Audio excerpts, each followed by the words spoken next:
আওয়ামী লীগের ৭৫তম প্রতিষ্ঠা বার্ষিকী প্লাটিনাম জয়ন্তী উপলক্ষে বর্ণাঢ্য শোভাযাত্রা অনুষ্ঠিত। এ উপলক্ষে জাতির পিতা বঙ্গবন্ধু শেখ মুজিবুর রহমানের প্রতি শ্রদ্ধা নিবেদন করেছেন প্রধানমন্ত্রী শেখ হাসিনা।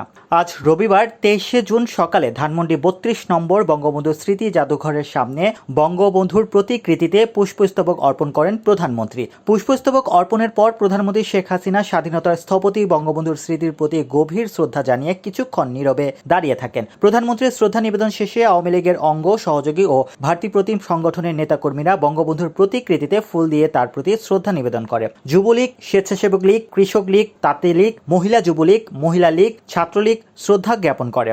বাংলাদেশ আওয়ামী ওলামা লীগের কেন্দ্রীয় কমিটির সভাপতি মাওলানা ডক্টর কে.এম. আব্দুল মোমিন সিরাজি, কার্যকরী সভাপতি হাফেজ মাওলানা সাগর আহমেদ শাহিন, সাধারণ সম্পাদক আলহাজ মোহাম্মদ আমিনুল হক সহ সকল নেতাকর্মীরা। অতঃপর বেলা ২টা ৩০ থেকে ঢাকা ঐতিহাসিক সোহরাওয়ার্দী উদ্যানে অনুষ্ঠিত হয় মহাসম্মেলন। এতে সভাপতিত্ব করেন বাংলাদেশ সরকারের মাননীয় প্রধানমন্ত্রী জননেত্রী শেখ হাসিনা।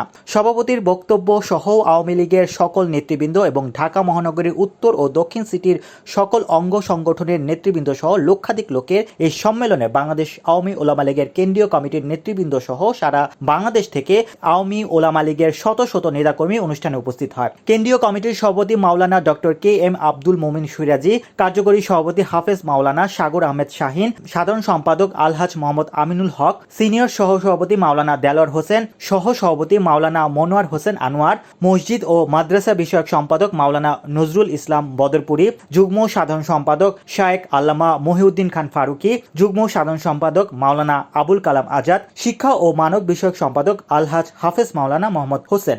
উপস্থিত ছিলেন সহ সম্পাদক মাওলানা মোহাম্মদ আবুল বাশার, বিজ্ঞান ও প্রযুক্তি বিষয়ক সম্পাদক আলহাজ মাওলানা সাব্বির আহমেদ ওসমানী সহ প্রমুখ কেন্দ্রীয় নেতৃবৃন্দ। বিকেল ৪টার পরে সভাপতির বক্তব্যের মাধ্যমে উক্ত মহাসম্মেলন সমাপ্ত হয়।